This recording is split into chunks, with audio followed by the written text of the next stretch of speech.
ኪድስ ጎልድ ሶከር አካዳሚ በሜሪላንድ በአሰልጣኝ ኤልያስ እንዳለና በሥራ ባልደረቦቹ ታዳጊ ልጆችን እግር ኳስ ልምምድ በማሰልጠን ላይ እንዳለ ይታወቃል። ለክረምቱ በስፖርት ማሰልጠኛ ሕንፃ ውስጥ ዲሴምበር 6 ለሚጀምረው የእግር ኳስ ሥልጠና ምዝገባ ጀምረናል። ልምምድ የሚሰጥበት ቦታ አድራሻ 11751 ኦሪቨን አቬኒዩ ዊተን ስፖርት ፓቪሊዮን ሜሪላንድ ነው። እንደዚሁም የእግር ኳስ ሥልጠና አድማሱን በማስፋት በካናዳ አሁን ደግሞ በዲኤምቪ ቨርጂኒያ ልምምድ የሚሰጥበት ቦታ ፌርፋክስ ኤንቶን ዘ ፊውቲሊቲ ቨርጂኒያ መከፈቱን ሲያበስር በታላቅ ደስታ ነው። ምዝገባው በመካሄድ ላይ ነው።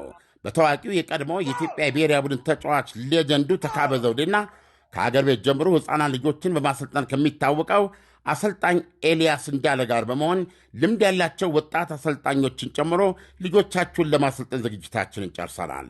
ታዳጊዎች እግር ኳስ ችሎታ እንዲኖራቸውና በአካል ብቃት ይጠነከሩ እንዲሁም ከተለያዩ ጎጂ ሱሶች የጸዱ ብቁ ዜጋ ሆነው እንዲያድጉ ተግተን እንሰራለን። ወላጆች ልጆችዎን ያስመዝግቡ። ሥልጠና የሚሰጠው በስፖርት ማሰልጠኛ ሕንፃ ውስጥ ኢንዶር ነው።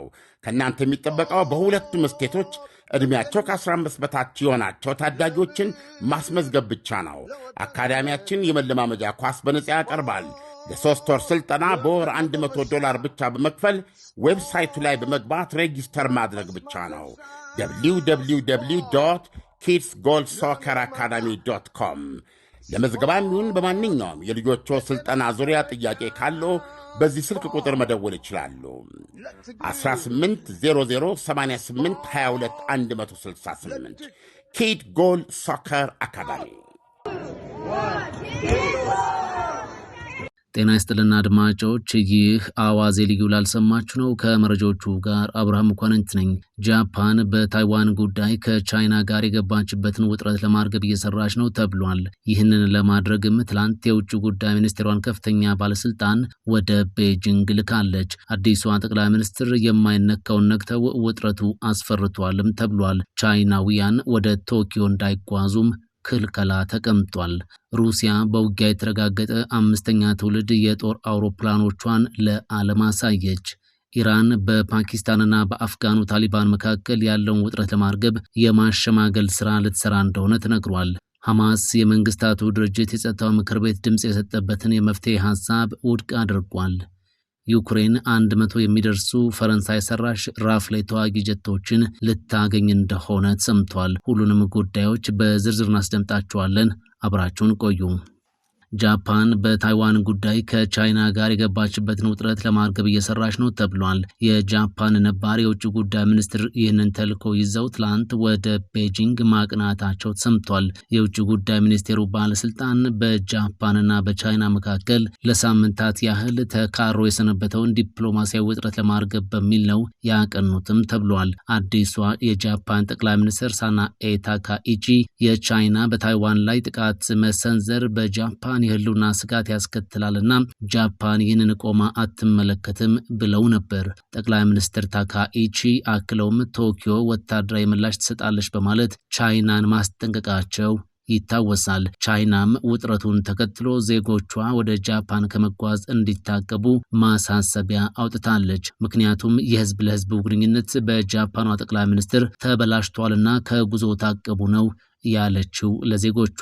በፍጥነትም የቻይና አየር መንገድ ለመንገደኞች ሙሉ ገንዘባቸውን እንደሚመለስም አስታውቋል። የቻይና የጉዞ ክልከላ በዚሁ የሚቀጥል ከሆነ ጃፓን በዓመት ውስጥ $14 ቢሊዮን እንድታጣ እንደሚያደርጋትም ተነግሯል። ቶኪዮ የጃፓን አካሄድ የሀገራቱን ግንኙነት የሚጎዳ መሆኑን ገልጻለች። የቻይና የውጭ ጉዳይ ሚኒስቴር ጃፓን በታይዋን ጉዳይ በእሳት መጫወቷን ታቁሞ የሚል ማስጠንቀቂያን አውጥቷል። የሀገራቱ ውጥረት እንዲቀሰቀስ ምክንያት የሆነው ንግግር አዲሷ የጃፓን ጠቅላይ ሚኒስትር ከ11 ቀናት በፊት በፓርላማ ተገኝተው በሰጡት ምላሽ ነው። በዕለቱ ቻይና ታይዋንን የምትወር ከሆነ የጃፓን ምላሽ ምን ይሆናል ተብሎ የተነሳላቸው ጥያቄ እርሱማ ለጃፓንም የህልውና ስጋት ነው ብለው ምላሽ ከሰጡ በኋላ ነው ሀገራቱ ወደ ዲፕሎማሲያዊ ፍጥጫ ያመሩት። ጃፓንና ቻይና በሴንካኩ ደሴት ይገባኛል ምክንያትም ይካሰሳሉ። ደሴቱ በዚህ ሰዓት በጃፓን ይዞታ ስር የሚገኝ ቢሆንም ቻይና ግን የይገባኛል ጥያቄ ታነሳለች። የቻይና የባህር ጠባቂዎችም ወደዚሁ ስፍራ አቋርጠው እንደሚገቡ ይነገራል። ውሃውን አቋርጠው ወደ ሴንካኩ ደሴት የሚጠጉ የቻይና መርከቦች የታጠቁ ስለመሆናቸውም ተደጋግሞ ሲነሳ ይደመጣል። ቤጂንግ በታይዋን የሚመጣባትን አካል በፍጹም አትታገስም። ግቧም አንድ ቀን በይፋ መጠቅለል እንደሆነ ይነገራል። አንዳንድ መረጃዎች እንደሚያሳዩት ቻይና ታይዋንን የምትጠቀልልበት ቀንና ጊዜ ታውቋል ይላሉ። እርሱም 2027 ነው በማለት መላምታቸውን ያስቀምጣሉ። ኢራን በፓኪስታንና በአፍጋኑ ታሊባን መካከል ያለውን ውጥረት ለማርገብ የማሸማገል ስራ ልትሰራ ነው ተብሏል። ይህንን ተከትሎም ኢራን በቀጣዩ ወር ሁለቱን ወገኖች ለማገናኘት አቅዳለች መባሉን የፓኪስታን መገናኛ ብዙሃን አስነብበዋል። ሪፖርቱ ቴህራን በሀገራቱ መካከል ያለው ውጥረት እንዲበርድ ፍላጎቷ መሆኑን አክሏል። ኢስላማባድ ለእንዲህ አይነቱ ተነሳሽነት አድናቆት እንዳላት የሀገሪቱ ውጭ ጉዳይ ሚኒስትሩ ተናግሯል። በተጨማሪም ሚኒስትሩ ፓኪስታን ችግሮች በንግግርና በዲፕሎማሲያዊ መንገድ እንዲፈቱ ምርጫዋ ነው ብለዋል። በዚህ ወር መጀመሪያ አካባቢ ሀገራቱ ለሶስተኛ ጊዜም በቱርክ ኢስታንቡል ንግግር ቢያደርጉም ተጨባጭ ውጤት ሳይገኝ መጠናቀቁ ይታወሳል።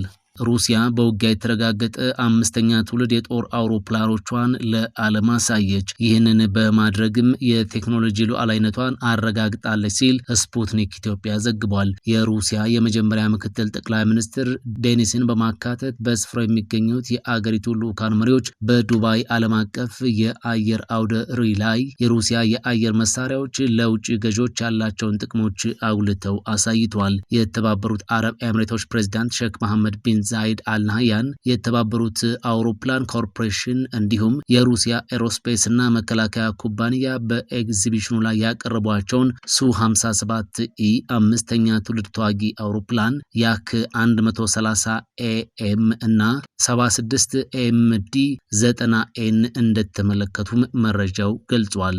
ሐማስ የመንግስታቱ ድርጅት የጸጥታው ምክር ቤት ድምፅ የሰጠበትን የመፍትሄ ሀሳብ ውድቅ አድርጓል። ቡድኑ የጸጥታው ምክር ቤት በፕሬዝዳንት ትራምፕ የሰላም እቅድ የተሰጠውን ድምፅ ነው አልቀበልም ያለው። በእቅዱ ውስጥ ዓለም አቀፍ የሚያረጋጋ ኃይል መመስረት የተካተተ ሲሆን አሜሪካ እንደምትለው በርካታ ስማቸው ያልተጠቀሰ አገራት አስተዋጽኦ ለማድረግ ሀሳብ አቅርቧል። በሰላም እቅዱ መሰረት ዓለም አቀፍ ኃይል በጋዛ ውስጥ ሐማስን ትጥቅ ማስፈታትን ያከናውናል። የተመድ የጸጥታው ምክር ቤት ትላንት የጋዛውን ጦርነት ለማስቆም በፕሬዝዳንት ትራምፕ አማካኝነት የተደረሰውን የሰላም እቅድ እንደሚቀበለው ገልጾ ዓለም አቀፍ የሰላም ኃይልም ወደ ስፍራው እንዲገባ የተባለውን ውሳኔ ድምፅ ሰጥቶበታል። እስራኤልና ሐማስ ባለፈው ወር ነበር ባለ 20 ነጥቡን የፕሬዝዳንት ትራምፕን የሰላም እቅድ የተቀበሉት። ውሳኔው ዩናይትድ ኪንግደም፣ ፈረንሳይና ሶማሊያን ጨምሮ በ13 ሀገራት የተደገፈ ሲሆን ሀሳቡን የሚቃወም ድምፅ የሰጡ ሀገራትም አልነበሩም። ሩሲያና